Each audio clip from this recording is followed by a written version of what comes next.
Bismillahirrahmanirrahim. Alhamdulillahirabbil alamin. Alhamdulillahilladzi hadana lihada wa ma kunna linahtadiya laula an hadanallah.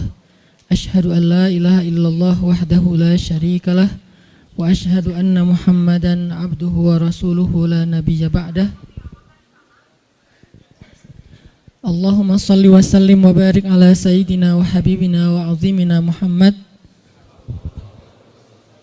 wa ala alihi wa sahbihi wa man tabi'ahu ila yaumil qiyamah. Rabbi syrah li sadri wa yassir li amri wa hlul 'uqdatan min lisani yafqahu qawli. Qala Allah ta'ala fil Qur'anil Karim, a'udzu billahi minasy syaithanir rajim. Bismillahirrahmanirrahim. Wa kullan naqussu 'alaika min anba'ir rusuli ma nuthabbitu bihi fuadak wa ja'aka fi hadhil haqqu wa maw'izatun wa dzikra lil mu'minin.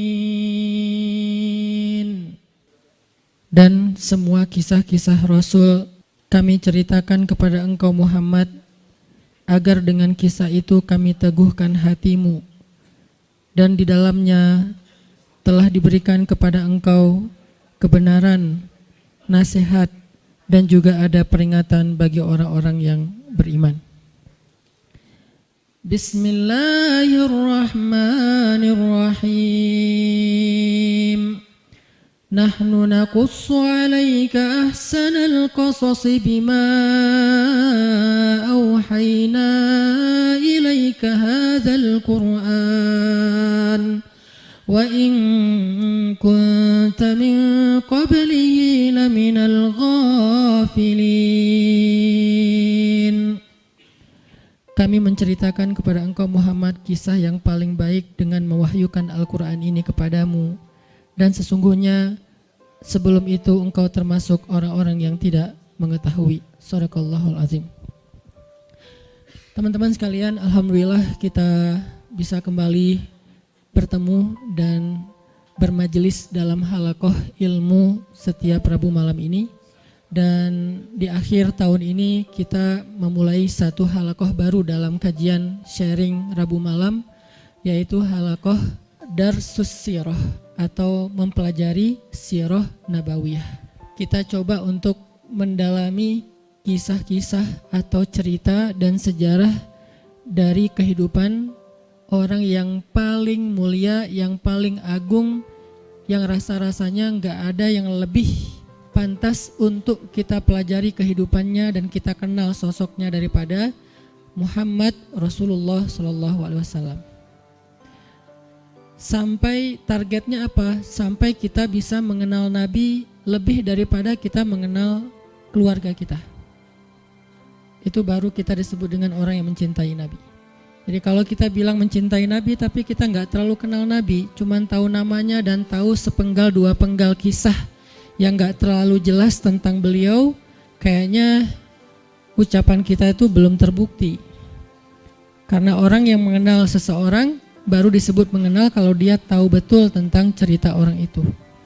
Misalnya kita mengatakan saya kenal fulan, saya sahabatnya fulan, apalagi sampai mengatakan saya mencintai fulan. Kita nggak mungkin mengatakan itu kalau kita nggak kenal orangnya. Kalau sampai kita mengklaim mengenal Nabi tapi kita nggak tahu apa-apa tentang Nabi kecuali secuil kisah, berarti jangan-jangan kita belum jujur.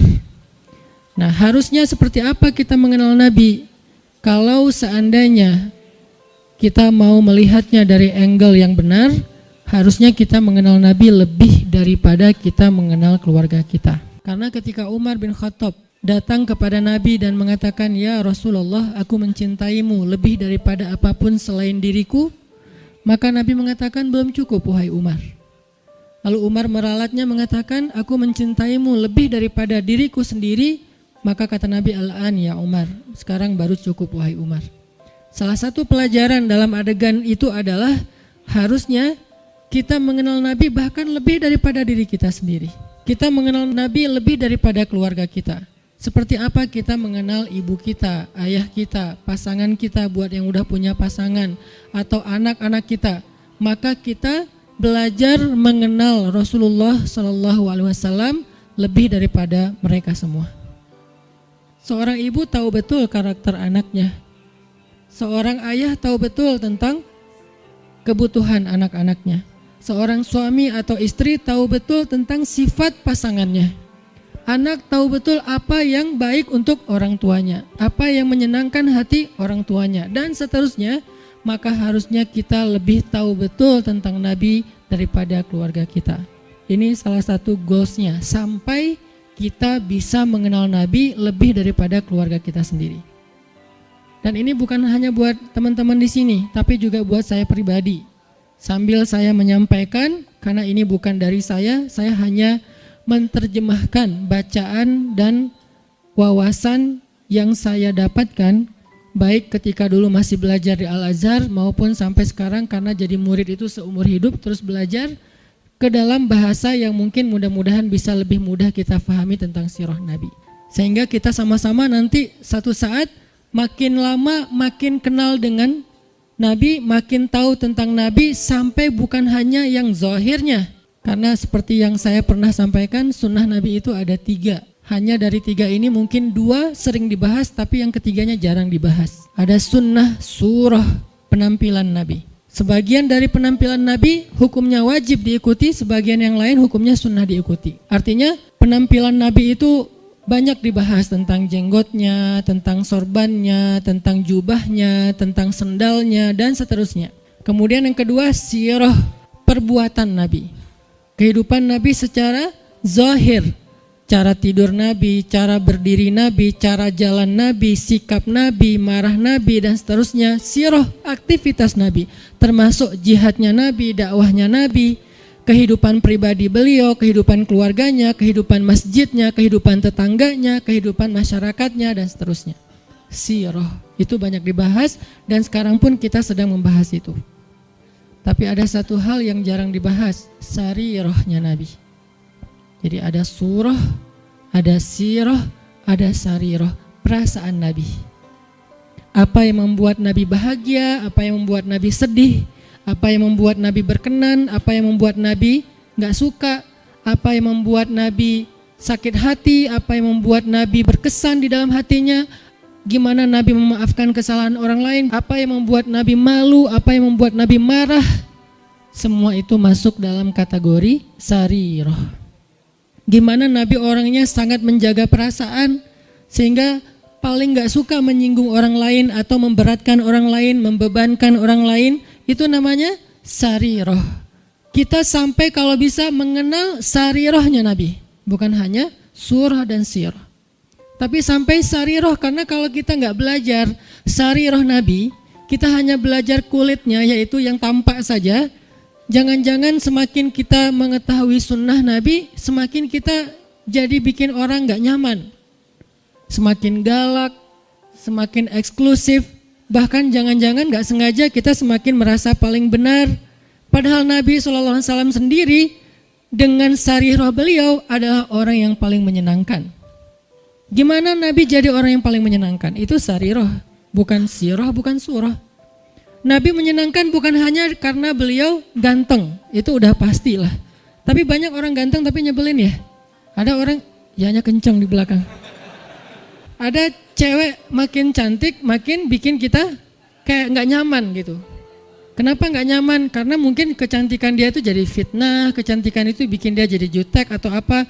Ada orang secara fisiknya hampir bisa dibilang sempurna, dia fisiknya keren, tapi karena sarirahnya, mentalnya, perasaannya itu enggak humble sama orang lain, akhirnya kita juga enggak nyaman bareng dia. Makanya ada orang memilih pasangan walaupun yang tampak duluan itu fisik, tetapi kadang-kadang ada orang yang kayaknya pasangannya biasa banget, tapi dia kayak happy banget sama orang itu. Kenapa? Karena cocok secara karakter. Nah, artinya mungkin kita wawasan tentang Nabi itu bagus, surahnya kita mencontohkan Nabi itu hampir sempurna, karena nggak ada yang sempurna Nabi pastinya. Cuman kok nggak bisa bikin orang nyaman? Jangan-jangan kita tahu banget surah, belajar banyak sirah, tapi hampir kurang aware tentang sarirahnya Nabi, perasaan Nabi. Ada hadis, ketika Nabi menyampaikan hadis itu nyaman didengar. Ketika kita yang ngomongin hadis yang sama, kok jadi bikin orang nggak suka, jadi bikin orang sedih gitu. Jangan-jangan bukan teks hadisnya. Hadisnya sahih, bahkan mutawatir, Bukhari, Muslim.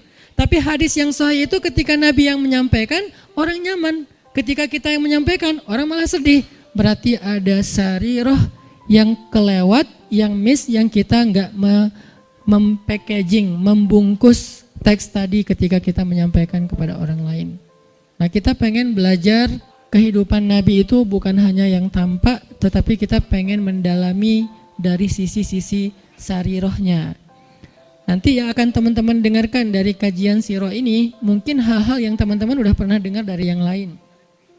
Karena kajian sirah itu banyak ustadz-ustadz yang menyampaikan. Apalagi kalau teman-teman ngerti bahasa Arab, buka di YouTube dicarinya pakai bahasa Arab, itu akan lebih dahsyat lagi. Cuman kenapa kok tetap perlu mendengar? Mungkin kalau pelajarannya sama, refresh, recharging iman. Kalau enggak, maka pasti ada angle yang berbeda. Objeknya sama, kejadiannya sama, peristiwanya sama, tapi ibrahnya berbeda. Kenapa ibrahnya berbeda? Karena interpretasi dan sudut pandang berbeda. Kok bisa kayak gitu? Karena semua tentang Nabi itu adalah mutiara.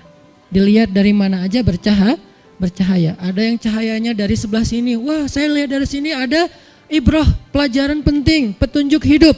Kata yang lain, dari sebelah sini juga ada petunjuk, banyak. Jadi nggak bisa kita hanya menyimpulkan kehidupan Nabi dari satu sudut pandang, saking sempurnanya kehidupan beliau. Nggak ada syubhatnya. Kalau ada yang nggak kita ngerti, bukan syubhat. Syubhat itu apa? Hal-hal yang meragukan, yang nggak penting, yang sia-sia itu nggak ada dalam kehidupan beliau. Dari sejak beliau dalam kandungan, bukan hanya dari sejak dapat wahyu, dari sejak dalam kandungan itu udah jadi ibrah, pelajaran yang luar biasa tentang sosok beliau. Makanya saya pikir udah waktunya kita untuk nambah menu dalam kajian Rabu malam kita yang udah berjalan lebih dari 5 tahun. Sebetulnya kajian Rabu malam ini udah berjalan lebih dari 10 tahun teman-teman.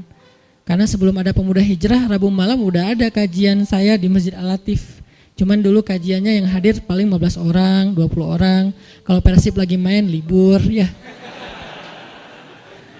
Alhamdulillah kemudian dengan adanya Pemuda Hijrah kita kerja dakwah bareng-bareng jadi rame, kemudian jadi berkembang.